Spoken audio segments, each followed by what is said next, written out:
Education is one of the most important weapons in a country.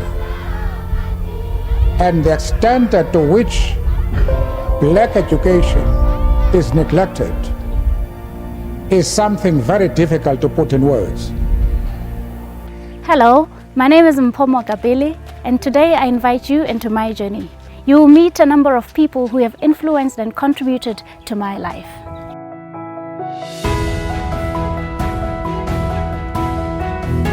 My primary schooling was in the village in Dinokana at Kubusisa Primary School. I was the top student. In school, I did not get a lot of hiding, and I was not naughty, which changed in high school. In high school, I was a very naughty kid who sat at the back with the highest mark. And it was very difficult for teachers to discipline me. I didn't struggle through school at all.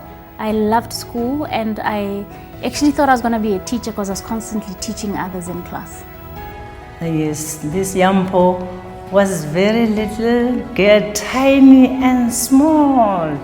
She was so shy when I met her, but in the classroom, she was so intelligent.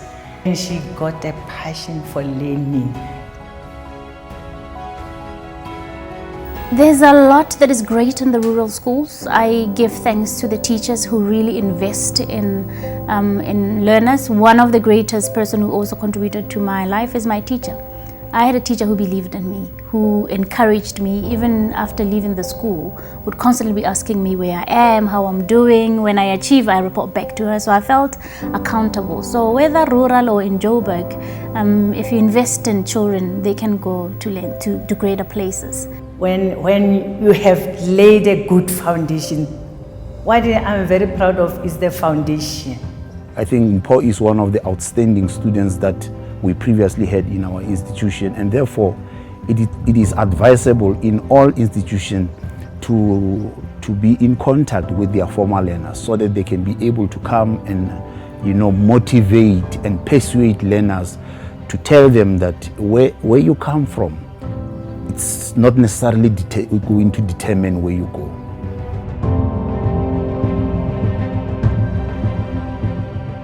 As you go through life, you tend to look back and look at certain things, events, and people who have contributed to who you are and how you're walking and where you are going. And the first person that comes to my mind is my mother.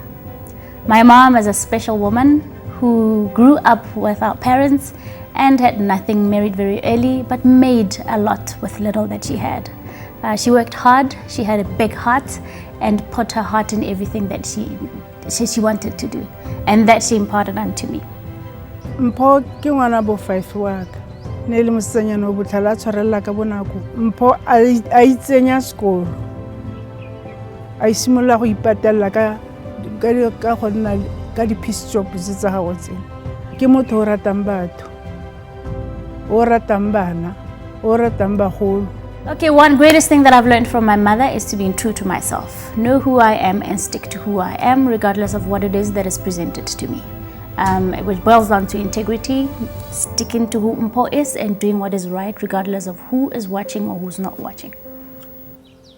Ga stata go bereka ntlo e ya ka ne sa nna jana. Mpho a change ntlo ena a e ba ja ka ntse ja.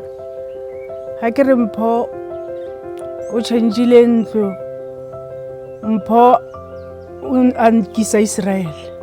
Mpho ditiro tsa di etsang a re eletsa batho bana sengwe le sengwe se se good a ene something se tla mo diragalla, and then modimo a ska bana kgakala le go nkaraba. The following day ka kra karabo Mpho o ne di hours ka re oh thank you God o mo arabile ebile o mo lebogile o mo lebogetse ditiro tsa gagwe.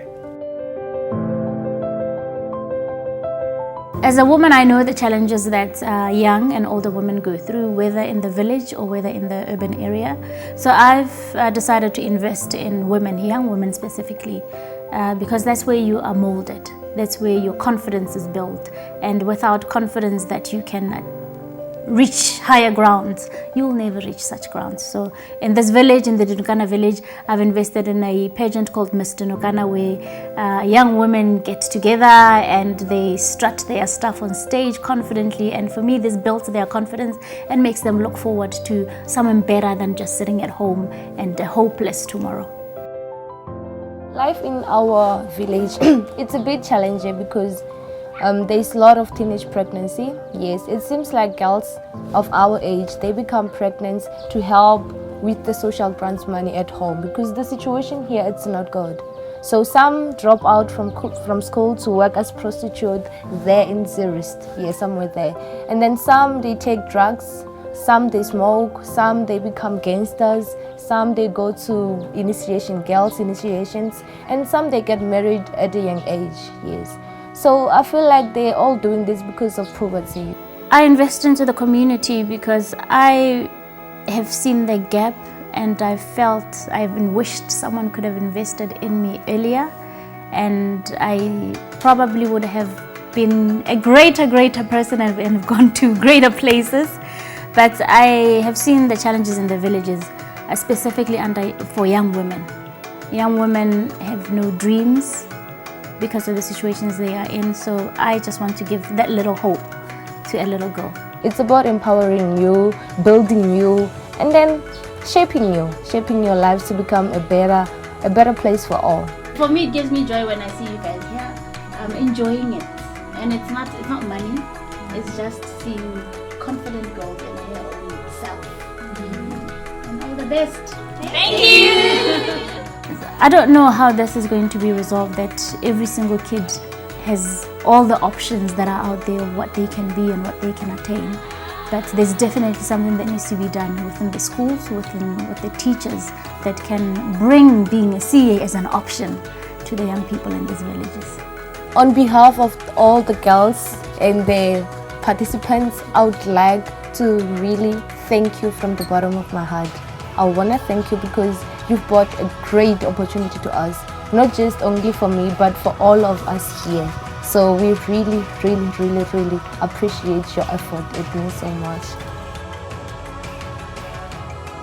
If I was to give the young Mpho advice for life, I would tell her that she can do anything and the sky is not the limit, that she can go beyond the sky.